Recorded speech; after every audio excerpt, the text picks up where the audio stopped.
Is Resident Evil 3 Remake worth our time? We're about to find out. Welcome everyone to episode 203 of 1 Hour, 1 Decision, 1H1D. I am Chris. And I am Tom. And we take 60 minutes and play a random game on Xbox Game Pass and decide, well, Tom, is the third time a charm? Does it count as the third time if it's the third time they made a remake? Probably not. You know, we tend to be getting sequels all the time. So it's a nice change of pace. It's a sequel to a sequel, to a sequel, to a remake. A reimagining of a sequel. Reimagining of a sequel. Of a sequel. Yeah. Resident Evil 3, developed by Capcom Co. Limited. This game came out in a multitude of places. It first came out April 2020 on the PS4, PC, and Xbox One. Then it came out on the Amazon Luna PS5 and Xbox Series consoles June of 2022. And then it showed up on the Switch, because everything eventually shows up on the Switch, November of 2022. Gotta love that new Nintendo. See, you got it. Switch 2 is just never coming out. They're just rolling with this, and they're like, too bad. The install base of this is just too high. It's too high. It really is. It's ridiculous. They're like, why? It prints money. It literally prints money for you, for Nintendo. I played this, though, on the PC, 22.69 gigabytes on the PC. Tom, what about you? I also did not play this on the Switch. I played this on the Xbox Series S. Big surprise. 23.30 gigabytes over there. Okay, not too bad. I mean, Capcom's been doing this for a little bit of time. So they may know how to make a console game. I don't know. Possibly. But speaking of that game, what kind of game is this? All right. So I put third person action, but then I put a little asterisk at the end. Oh, because when you first start playing this game, it's in first person. You know what? You're right. I did, just based on the screenshots alone. Now, of course, we'll talk about it in our likes and dislikes, but I did put down third person action horror game. Yeah. Horror's accurate. Yeah. There's some terrifying things in this game. And what about that game loop? Is it terrifying? I put survive the zombie apocalypse by completing objectives and advancing the story. Ooh, okay. I put solve environmental puzzles while trying to survive a zombie infested neighborhood. It's a whole city infested. Yeah. I mean, at least in my playthrough, it was a small sliver of the area that you're actually playing in. So that's fair. That's all. I mean, I get what you're saying. It's Raccoon City. It's Raccoon City. It's been ravaged by this zombie outbreak. Yeah. Let's break out our likes, though, Tom. What do we like? So I like that live action opening. Oh, it had that there's this video that plays. Yeah. Reminds me of the old days of the full motion videos. Yeah, I was I didn't know if this was actually in the original, if they had this kind of an intro at the beginning. I'm sure they had something similar, but maybe in a pre-rendered cutscene of some sort. But this was a pretty quality intro. Yeah, it looked like it could have been a high budget television show or maybe even a low budget film. I was like, I mean, to be honest, it looked probably a little bit better than most of the Resident Evil movies that came out. So, I mean, it looked more real. It looked more real. But I agree. It was pretty cool to see all that. And then you kind of have your first taste or introduction to the main, I guess, antagonist in this game, Mr. Nemesis himself. Yeah, his name's been dropped from the title here for Xbox. Yeah. But still very much a major player. Oh, yeah. Major player indeed. And then you get into the game. Tom, I was a little surprised. I know, and you talked about this very briefly before. I was like, wait, is this game in first person? Because boom, you're dropped right in and you play as Jill Valentine. And you're in first person for, I'd say at least 5 to 10 minutes of the gameplay. So that was pretty surprising. Yeah. And in that first person thing that they do to you, I really liked the combination of the sounds, the visuals, and the controller rumble. To really kind of get you invested, but also get you really unsettled. Yeah. Yeah, because I was like, oh God, if this is like Resident Evil 7, I'm out. I'm totally out because that was terrifying. I did finish it though, Tom. I did finish it. Wow. It was terrifying. Well, again, like that first part in Resident Evil 7 was absolutely terrifying because it was just that crazy guy just chasing you all around the house. Mm-hmm. And then it just like devolved into this just weird action horror game, which wasn't as scary anymore. So this one though, yeah, like you don't have any weapons at the beginning of this. You're just kind of like you said, like kind of walking through Jill's apartment and just weird stuff happens. And then eventually Mr. Nemesis makes an introduction, like the Kool-Aid Man. He's bursting through your walls. Bursting through your walls.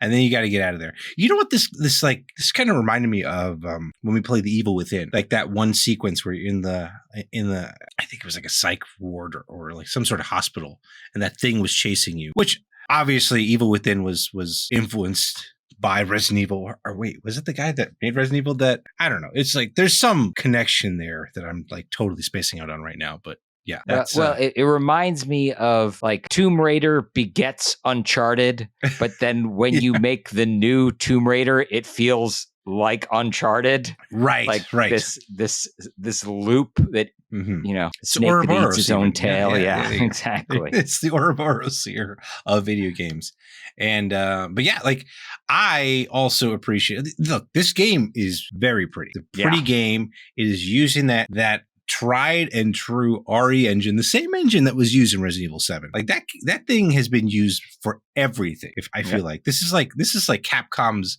version of the Frostbite engine from EA or whatnot. And it's like, I think it works pretty dang well. Yeah, I mean, it does allow them, because they have expertise in their own, program, to really just dial it up, I guess. I don't even really know how to articulate it, but like the whole game is very cinematic. Like it's they've done a wonderful job with the world building. Mm-hmm. They're like even just silly things like the movie posters, like the subway level area feels very authentic. I go through the subway every day and it feels like I don't live in Raccoon City, but feels like I could. Yeah, definitely has some creepy New York vibes. We get that. Obviously if you got to put a subway in, you gotta make sure you copy the world's best subway. I'm just kidding. I don't know if there's probably better subways out there, but yeah. Well, I guess if you want a creepy, scary subway, the one to copy is New York City subway. You got to get the best. You got to get the best creepy subway, and that's in New York. Only in New York. But yeah, it is. But I have to say, the nice thing also, this game has an assisted mode, and I definitely played this game in assisted mode, Tom, because I can't deal with the scariness. And this game, though, I will say, outside of Nemesis kind of chasing around for that one bit, wasn't as scary. Definitely wasn't as scary as Resident Evil 7.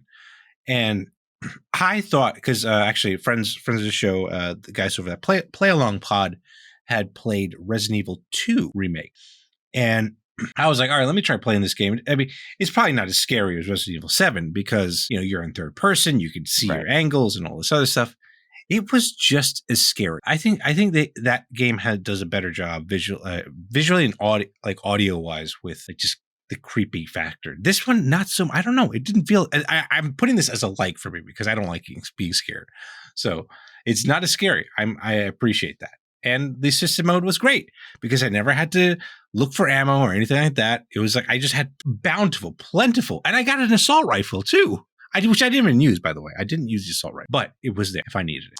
Yeah, I think you kind of undermine the whole Resident Evil thing by playing it in assisted mode.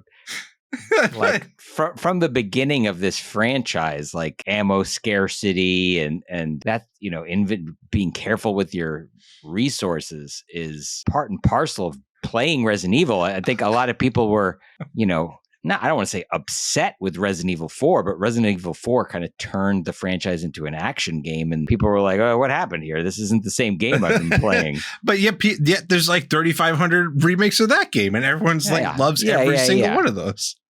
No, so, I different strokes for different folks, exactly. For sure. Exactly. I will say that playing the movie style games, like Naughty Dog style, are my favorite kinds of games. Yeah. So I much prefer, this, which feels like playing a movie. Yeah. Like the intro for Carlos, I thought was great. Like it feels like you're just kind of, what they rolled out with Resident Evil 4 in terms of like the action game that is very cinematic, and it doesn't feel like the original Resident Evil 3, and it certainly doesn't play like the original Resident Evil 1 and 2. So right.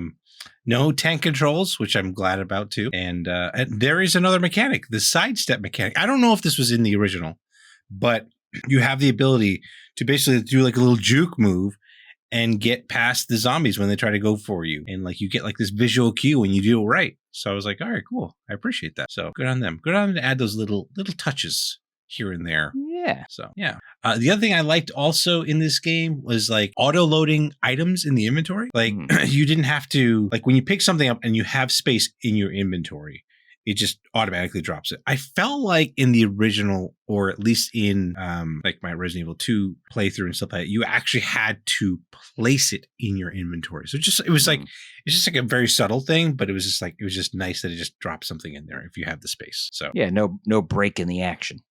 Exactly. And what else you got here, Tom? Anything else here? No, I've tapped out all my goodies. Okay. I will say one more thing, and then we can move into that. The map system I thought was really good because this is the same, I believe the same map system that they use in RE7, possibly in 2. I think so. It's the remakes, where if you complete something in a particular area, it like colors it blue. So you know you're complete with that area. You don't have to go back to it. Yeah, I thought that was really nice. So that like any sort of items that you might have gotten or missed on the map, it just shows up as red. And it was just great. It just allowed me to kind of stay focused on what I need to do. So yeah, I appreciated that. But now let's talk about things we did not appreciate. Tom, let's talk about the dislikes. Okay, so even just to start up the game felt like a lot.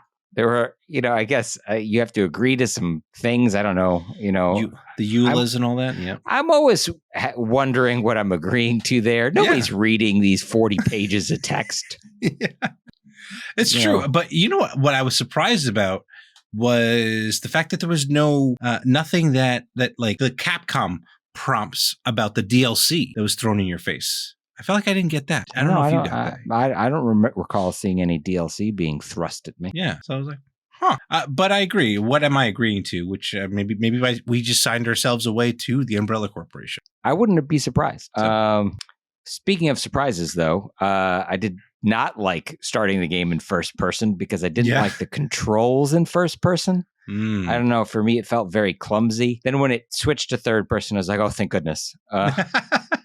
But it's still, I don't know. I think probably by design, it still feels a little clunky, a little not quite right. And I think, from the beginning, the original Resident Evil has those tank controls to create tension, to create a level of anxiety in the player. So I think that may still exist here. That's interesting. You think they are like purposely kind of delaying your movement? Well, the tank controls in the original Resident Evil were 100% a design choice to create tension and anxiety.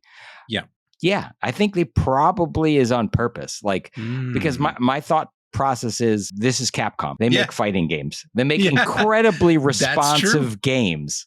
Yeah. So if a game they make with an engine they're using to make very responsive games is not responsive, it has to be on purpose. Yeah, that's true. That is true. I'll give you that. It's an interesting point. And what I thought was weird, again, I know they don't have like Oscar or Emmy nominated people writing this, but there's just so many plot holes in this game that I was just already right off the bat, I was just like really confused. The big one that I was like, wait, what? What's going on here? Was when you first meet Carlos, you first meet his like commanding officer in the like Umbrella Corp, Black Ops or whatever they want to call themselves. They're like, we're trying to fix the subway system to get out of the city. And I'm like, wait, when does the subway ever leave a city? It's a closed loop. The whole point is for you to get around the city, not leave the city. Well, there are stops on the MTA that are outside the city. MTA. That's Metro North, not necessarily outside of the city. What I'm saying is, if you take the train to the last stop, are you really in the city anymore? I think. I guess if that's what they were going to, I don't know. It was just, I was like, wait, it's generally, I would think. I know what you're saying. Yeah. I know what you're saying. Yeah. That's why I was like, this is just weird. Like this makes no sense unless all they're doing is just trying to round up all the survivors and then having a place for them all to be like, let's make our last stand, or at least, we know this particular area is a safe place for us to exit. Maybe that's what it was. I don't know. It was just kind of weird. I was like, okay, sure, we'll go with that. I don't know. What else you got there, Tom? So I did not like Jill's apartment. It was a total mess. Yes.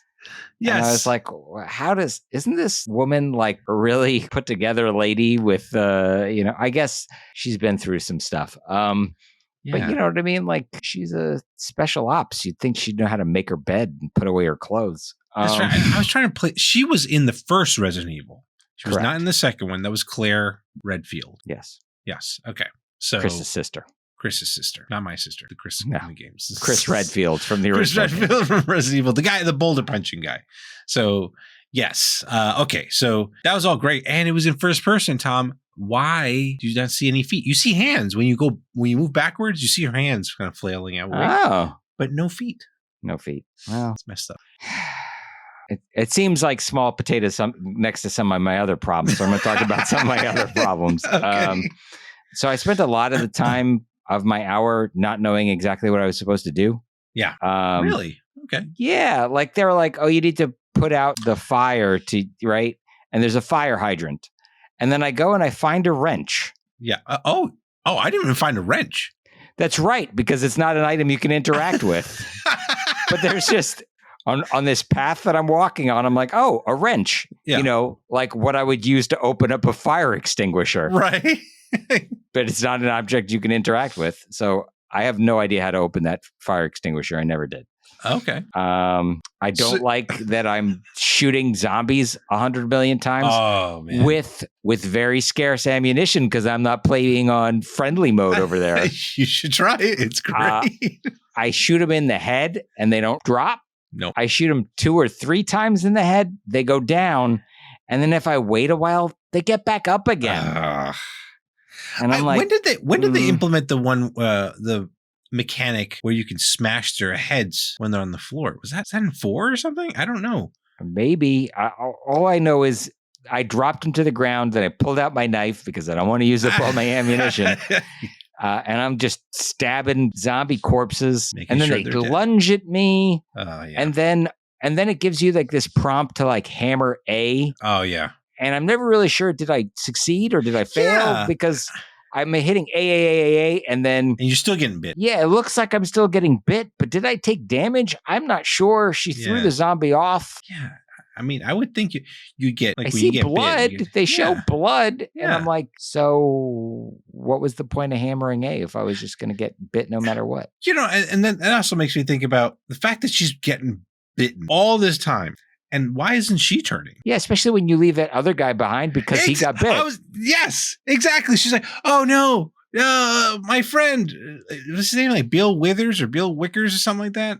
He's like, oh, leave me. It's too late for me. And you're like, I felt like immediately after that, I got bit. And I'm like, what am I supposed to do?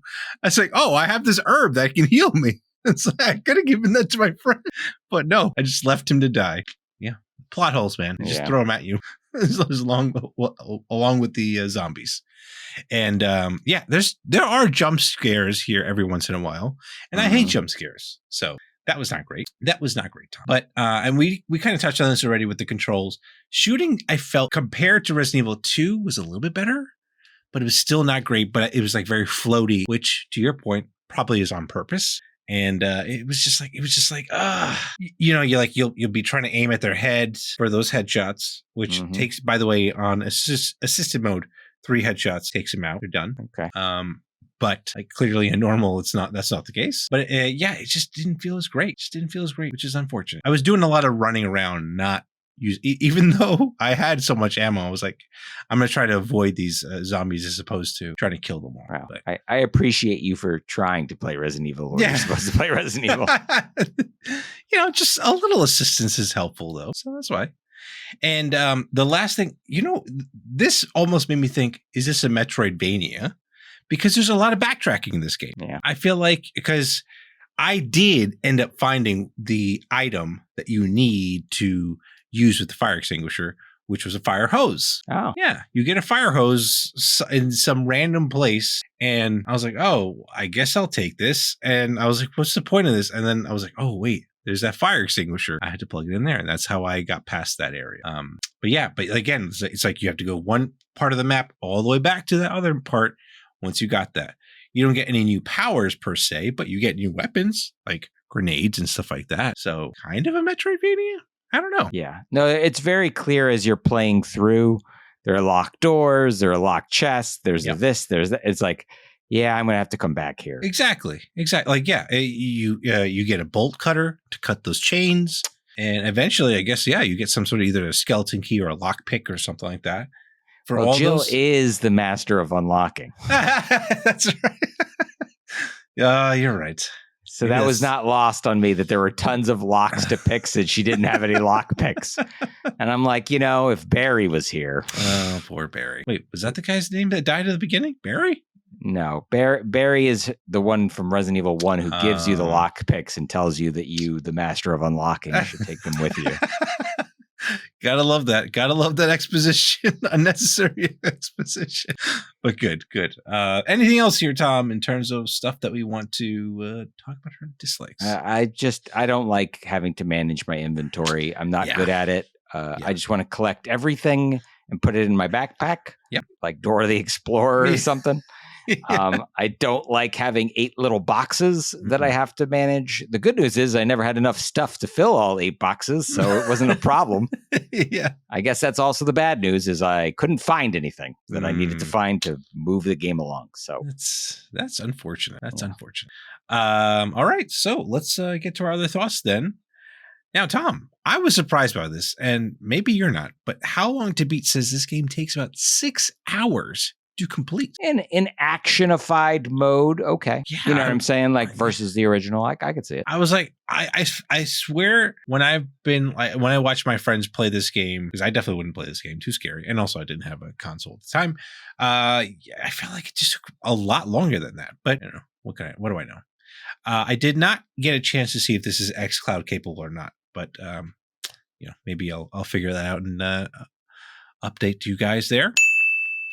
But Tom, what do you got? I have the answer to why this was a little bit shorter, but I'll get there. So first of all, I want to point out that the original Resident Evil 3 Nemesis was released in 1999. So it's been a little bit over 20 years between the two releases, which basically lines up with their remakes of Resident Evil 1 and Resident Evil 2 as well. So, FYI. Okay. This one was developed concurrently with the Resident Evil 2 remake.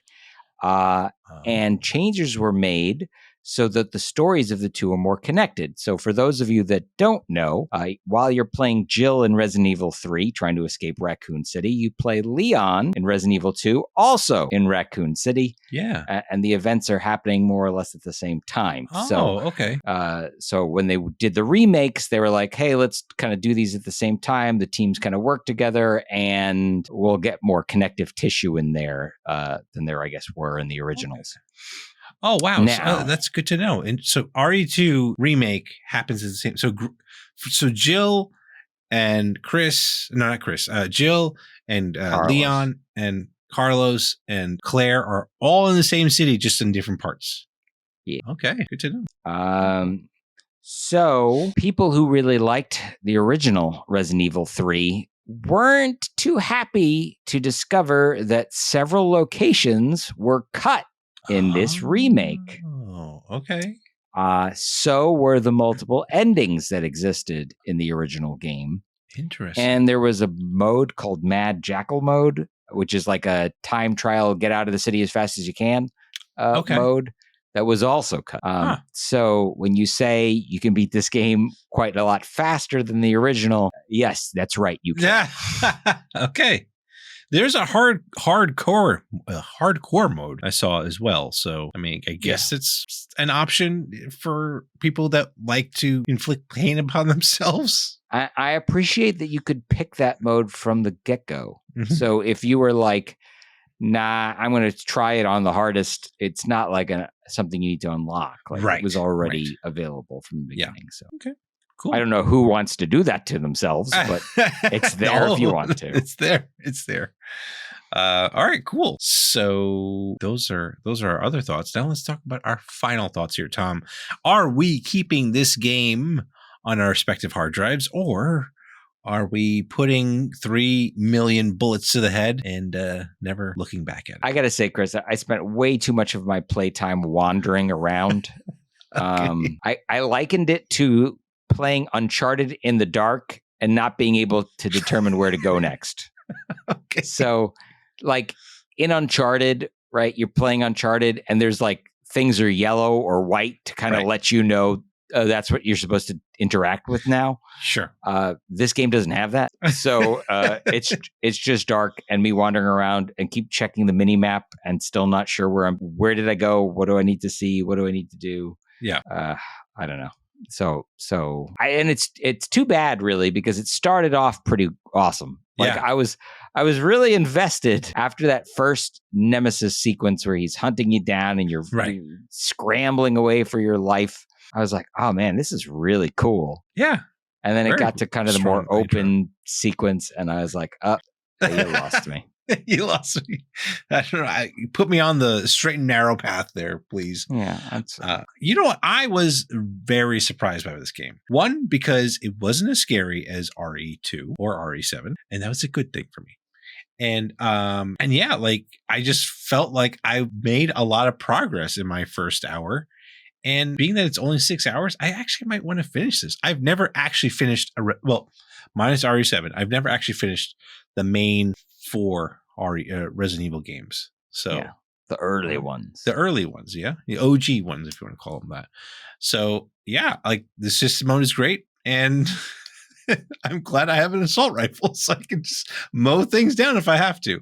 And because of that, I'm going to keep it. Yeah.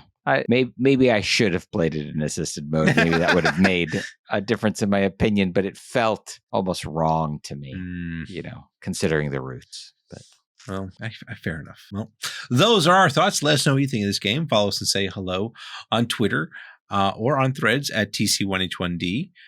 Shoot us an email at tc1h1d@outlook.com. Check out our next streams on Twitch at twitch.tv/1h1d. And, well, if you're checking this out on YouTube, hey, send us a comment down below. Maybe Tom should try this game out in assisted mode because, it's a fun time. It's still a fun time. Maybe convince him otherwise. Or tell me why Resident Evil 2 is not as scary as this. I don't know. 1H1D is part of the QTB network. And if you like any great gaming content, check it all out at quitthebill.com/network. Now, Tom. Yes, Chris. Let's not get jump scared, but still get surprised by the surprise button on what we are playing next. So here we go. Okay. Yes. It's we're dealing with residents, but it is not evil kinds. I don't know, maybe not. House Flipper. Okay. So that is our next game and what we're going to be talking about next. So thank you so much, everyone, for tuning in to this episode, and we will catch you on the next one. Thanks, everybody.